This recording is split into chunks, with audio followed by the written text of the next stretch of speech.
La lumière n'est pas trop fort. Bonsoir tout le monde.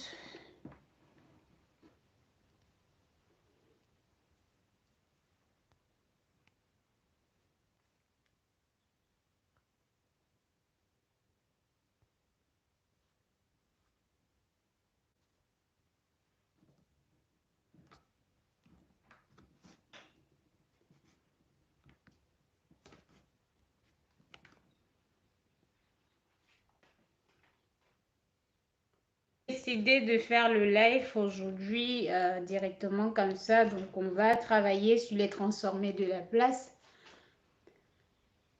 Tu étudies les transformés de la place? Donc oui, c'est sur ça qu'on va travailler aujourd'hui. J'ai fait plusieurs vidéos déjà sur les transformés de la place, mais généralement la majorité des vidéos que je présente, ce sont des cas un peu extrêmes, comme le cas par exemple de la dérivée où j'ai pris la dérivée troisième et tout. Généralement, dans les études, on n'a pas cette possibilité. Mais si vous avez des questions, vous pouvez poser les questions dans le chat. Attendez, je pense qu'il y a... Bonsoir Eman, j'espère que tu vas bien. Vous pouvez aussi partager le live. Hein. Donc, ok, donc ça va. Ok, donc comme j'ai dit, je ne sais pas si vous arrivez à bien voir. J'ai l'impression que c'est trop éclairé. Je ne sais pas exactement ce qu'il faut ajouter de plus.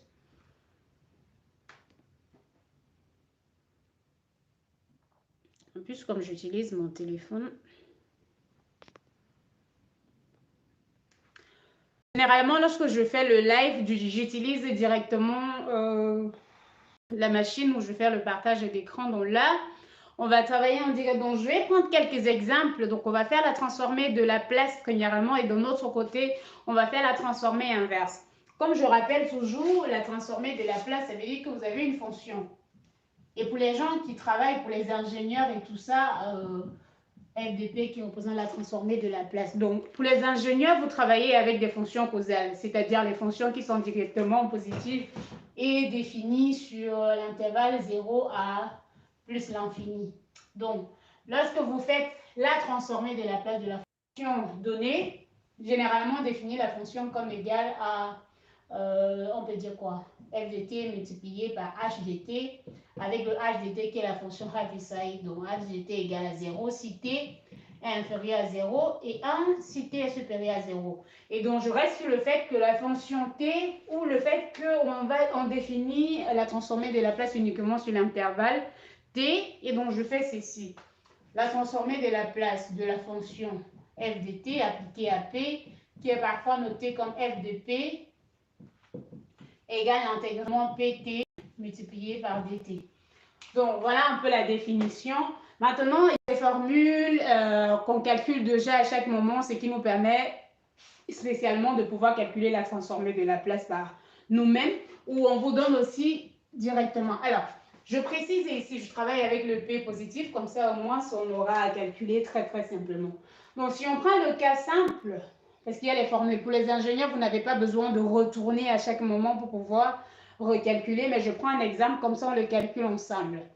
Si je prends f de t égale à t, donc vous voyez, on a f de t égale à t. Ça veut dire que la transformée de la place f de p sera égale à l'intégrale de 0 à plus l'infini de exponentielle de moins pt, pardon, t exponentielle de moins pt dt. Je ne sais pas si vous... Normalement, si on pose les questions, j'espère que je vais arriver à voir, hein, parce que là, sur le téléphone, c'est pas très évident, mais bon, j'espère qu'on va y arriver comme ça. Donc, si je veux calculer la transformée, par exemple, de f de t égale à t, voilà ce que je trouve. Alors, j'ai ça, et j'utilise juste l'intégration par partie. Donc, je prends mon u égale à t, alors u' égale à 1, et je prends v', v' égale à exponentielle de moins t, et donc v c'est égal à moins exponentielle de moins t. Je vais faire mon intégrale de l'autre côté. Là. Je peux juste faire mon intégrale. Dans ce cas, la transformée f de p est égale à l'intégrale, étant donné que ça fait u fois v. Voilà u. Et voilà V, ça fait T, exponentielle de moins T entre 0 et plus l'infini. Moins ce qui est là, ça fait plus l'intégrale. Oh là, j'ai oublié quelque chose. Ça, c'est 1 sur P. Là, c'est exponentielle de moins P. Donc, ça fait 1 sur P. Lorsqu'on calcule ceci, qu'on a de ce côté, lorsqu'on le calcule, qu'est-ce qu'on retrouve? C'est un peu comme si vous allez faire la transformée qui vous donne ça, f de P égale ceci en plus l'infini. Ça fait limite de T exponentielle de moins P de T quand T tend vers plus l'infini. Moins cela en 0, ça fait 0. Plus ce qui reste, ça fait 1 sur P qui est là, le terme qui reste là, fois l'intégrale de 0 à plus l'infini de exponentielle de moins P T dt. Et cette limite dans l'infini donne 0 parce que c'est la limite d'exponentielle de moins pt quand t tend vers plus l'infini. Étant donné que p est positif, c'est comme si vous calculez la limite de exponentielle de moins p égale à 0. Moins exponentielle de moins t. Donc f de p est tout simplement égal à 1 sur p, l'intégrale de 0 à plus l'infini, exponentielle de moins p dt.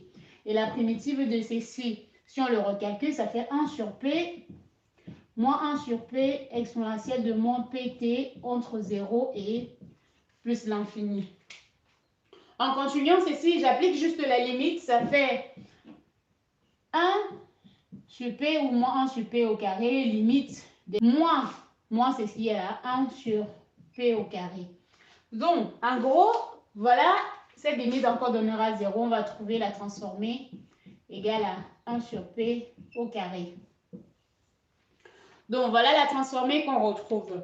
Et comme j'ai dit, ou juste pour rappel, lorsqu'on travaille sur les transformées, surtout pour les ingénieurs et tout ça, on n'a pas besoin de faire tout ce calcul que je viens de faire là. Vous avez déjà les transformées usuelles, comme on a l'habitude de l'appeler, et vous avez juste besoin de prendre cette valeur-là, utiliser pour calculer les transformées. Donc, de façon générale, je vais le présenter de l'autre côté, comme ça on va faire les exemples. Alors, je vais faire un tableau là avec les formules des transformées de la place. Comme ça, on va pouvoir appliquer directement à chaque expression. Pour f de t est là et la transformée de ce côté. Donc, la fonction, si vous prenez une constante a, sa transformée de la place est tout simplement a divisé par p. Donc, on va faire ça. Si vous prenez un exponentiel de moins t, donc si vous prenez quelque chose qui est sous la forme d'exponentielle de moins t, sa transformée de la place est tout simplement donc exponentielle de moins alpha t, sa transformée de la place est 1 divisé par p plus alpha. Là, ça c'est les pas la peine de recalculer à chaque moment. Je ne vois pas un rappel qui dit que je suis en direct, donc...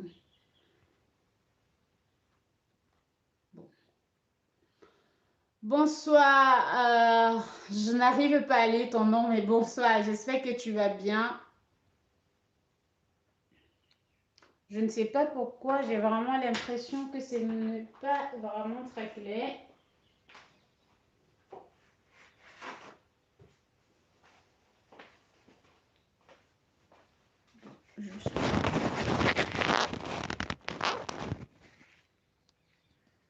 Je pense que c'est mieux là, je ne sais pas.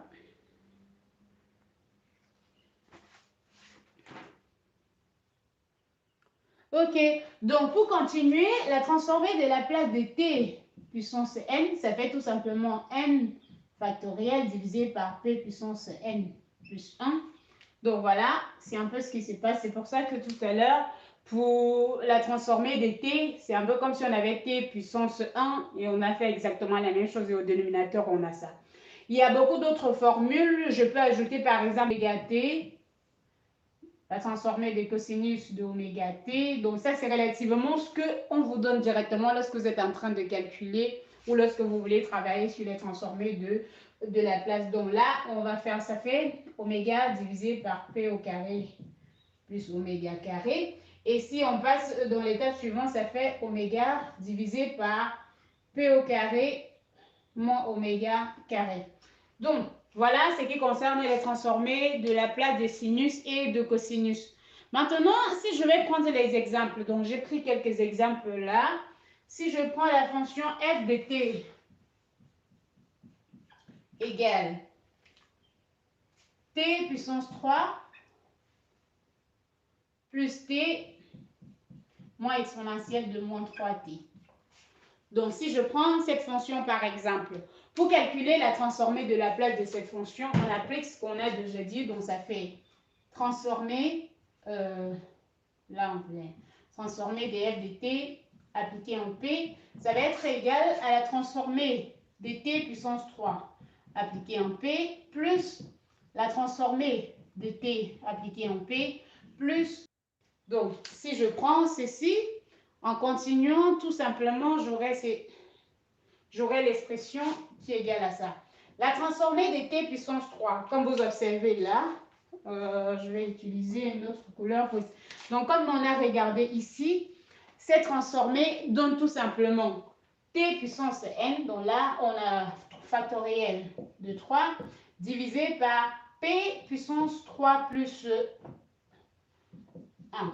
Donc ça fait pour le premier terme. Pour le second, c'est la transformée de t, c'est pareil, ça fait 1 divisé par, ou factoriel de 1 divisé par p au carré, parce que ça fait 1 divisé par p plus 3. Donc si je continue dans ce cas, c'est transformé de notre fonction f, ça fait tout simplement f de p égale à factoriel de 3, 6 divisé par p puissance 4 plus 1 divisé par p au carré, moins 1 divisé par p plus 3. Voilà, on a la réponse sur ce qui concerne la transformée de la place de cette fonction. Et si vous avez des questions, vous pouvez poser vos questions dans le chat ou vous pouvez aussi donner directement les réponses. Par exemple.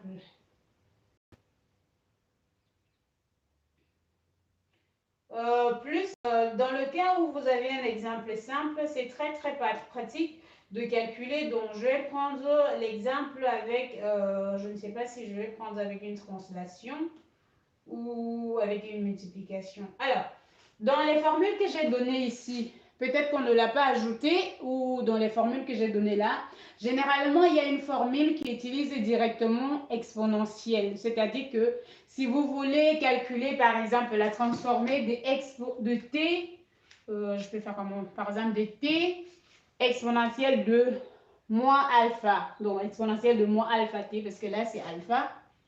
C'est la formule. Je ne sais pas comment est-ce que je peux représenter ça. Ça fait ça, voilà, au carré par exemple. Voilà. Voilà un peu comment ça se fait. Ça veut dire que si votre t est à la puissance 2, ça sera la puissance 3 de l'autre côté et ainsi de suite en fait.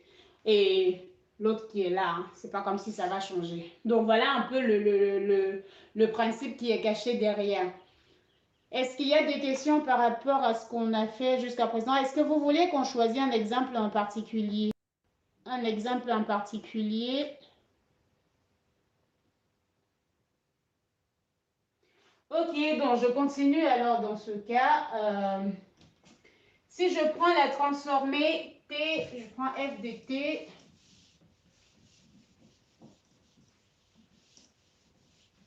Je vais considérer la fonction, la transformée de t, f de t égale à t au carré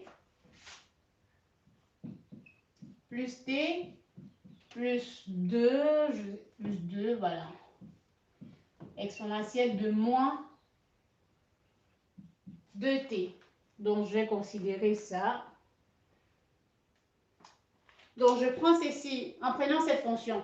Comme j'ai dit, ici, vous avez deux possibilités. Soit on développe directement l'expression de la fonction, ça nous fait t au carré exponentielle de moins 2t plus t exponentielle de moins 2t plus 2 exponentielle de moins 2t. Et si je fais la transformée de la fonction f, qui fait f de p, ça va tout simplement faire la transformée de t au carré exponentielle de moins 2t plus la transformée de t exponentielle de moins 2t plus 2 fois la transformée de exponentielle de moins 2t. Et si vous constatez justement avec la formule que j'ai donnée de l'autre côté que je vais utiliser, cette formule-là, à ce niveau, on aura tout simplement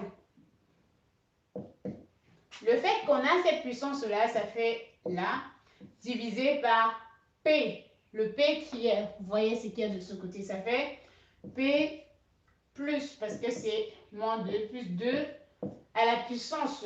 Là, on avait 1. Donc, et là, on a 2, ça fait tout simplement la puissance 3, parce qu'on a 1 factoriel divisé par P plus 2 à la puissance 2, plus 2 divisé par la transformée de ceci qui est tout simplement P plus 2.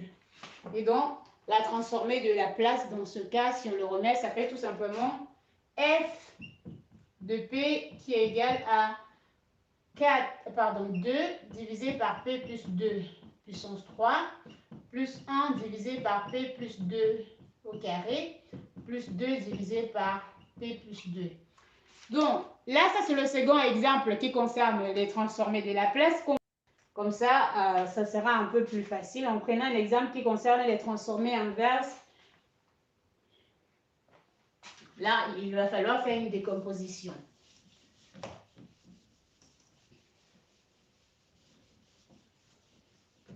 Donc, comme c'est donné ici dans la définition, lorsqu'on prend f, on transforme, on trouve la transformée de Laplace. Et si on vous donne la transformée de Laplace, vous utilisez la transformée inverse pour trouver la fonction ou l'initiale, comme on a l'habitude de l'appeler. Donc, je prends un exemple.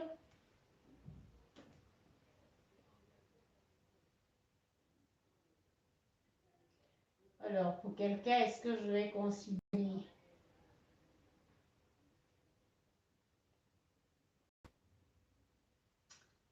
Ok, si on prend par exemple, je n'ai pas grand-chose.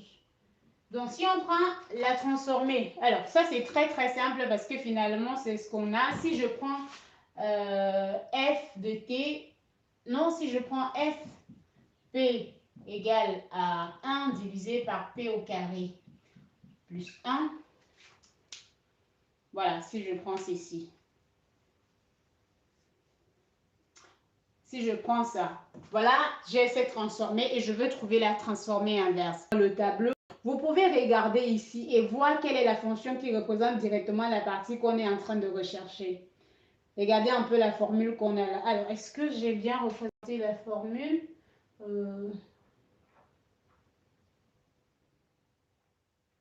Alors, je pense qu'il y a quelque chose que je n'ai pas bien... Alors, ok, là c'est P divisé plutôt par ça, plus ça. Donc, j'allais faire l'inverse. Donc, regardez un peu l'expression qu'on a là. Regardez si j'ai P ou j'ai ma formule qui est définie comme ceci. Comment est-ce que je calcule cette transformée de Laplace inverse? Si j'observe bien, je peux encore dire que ça, c'est égal à 1 au carré divisé par P au carré plus 1 au carré. Donc, en observant ceci, je peux tout simplement dire que L moins 1 de la transformée, ceci, est tout simplement égal, parce que vous voyez, c'est un peu comme si j'avais un oméga élevé, un oméga là, on n'a pas besoin de mettre le carré tout simplement là. Donc j'avais un oméga divisé par p au carré plus oméga élevé au carré. Donc ma transformée inverse qui est là, donc on fait juste le retour, ça me fait tout simplement sinus de oméga, pas oméga, pardon, sinus de t parce que ça fait tout simplement 1. Ça fait tout simplement sinus de t. Donc voilà la transformée inverse à sinus de t. Donc c'est comme ça qu'on peut retrouver la formule, c'est ainsi qu'on peut retrouver l'initiale de chaque fonction. Si je prenais plutôt par exemple ceci, f de p égale à p divisé par p au carré plus 1, on devait aussi le regarder un peu de la même façon.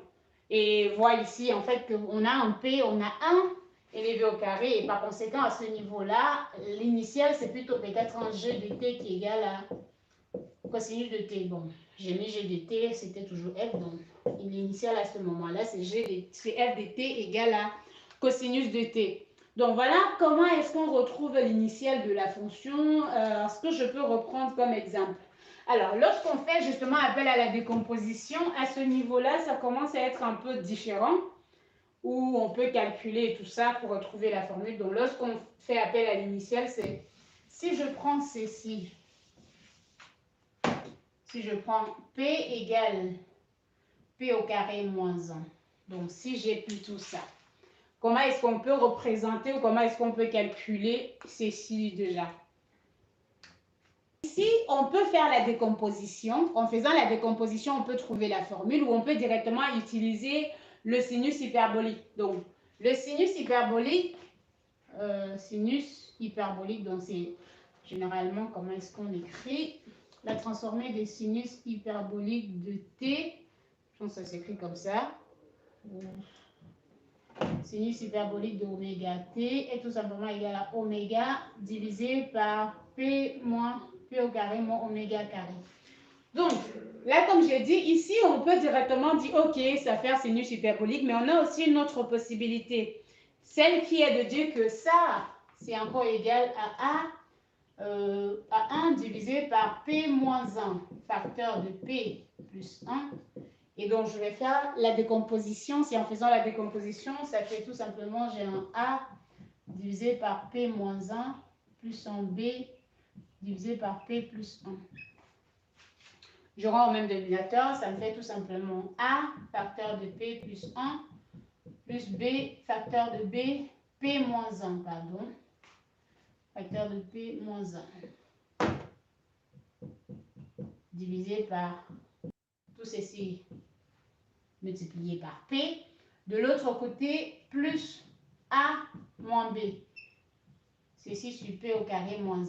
Alors, par identification, vous voyez, on veut identifier ceci à 1. Donc, si j'identifie, ça fait tout simplement A plus B égale à 0. A moins B égale à 1. Si je fais la somme des deux, qu'est-ce que je retrouve? En faisant la somme des deux, je retrouve tout simplement que 2A est égal à 1. Ça veut dire que A est égal à 1 sur 2. Et comme B, lui, il est égal à moins A, ça veut dire que B est égal à moins 1 sur 2.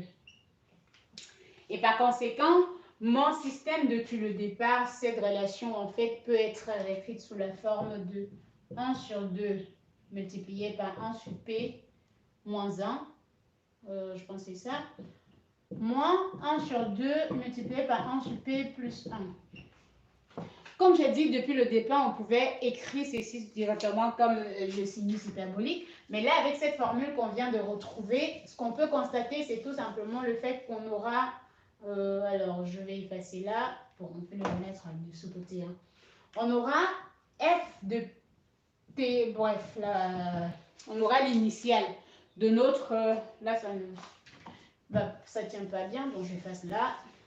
L'initiale sera tout simplement f de t égale à 1 sur 2 déjà, multiplié par ça. Alors, l'initiale de 1 sur p moins 1, si vous regardez la formule ici, là on avait le carré et tout, et l'initiale de 1 sur p moins 1, ça fait tout simplement exponentielle de t. Et de l'autre côté, j'aurai moins 1 sur 2, et l'initiale de 1 sur p plus 1, c'est tout simplement exponentielle de p par 2. Et vous voyez que ça encore, ça fait f de t égale à sinus hyperbolique de t. Quelque chose qu'on pouvait trouver directement si on connaissait la formule depuis le départ. Et c'est ça l'avantage de travailler lorsque vous avez cette fiche devant vous. Et je pense que dans le cas des techniciens et tout ça, c'est vraiment très très facile parce qu'on vous donne directement ces fiches-là. Mais pour le cas des mathématiciens, on n'a pas cette méthode-là, on ne vous donne pas forcément les formules et c'est à vous de garder en tête tout ce qui est derrière la formule. Parce que finalement, j'avais fait plusieurs vidéos et je voulais juste terminer par rapport à cela. Donc,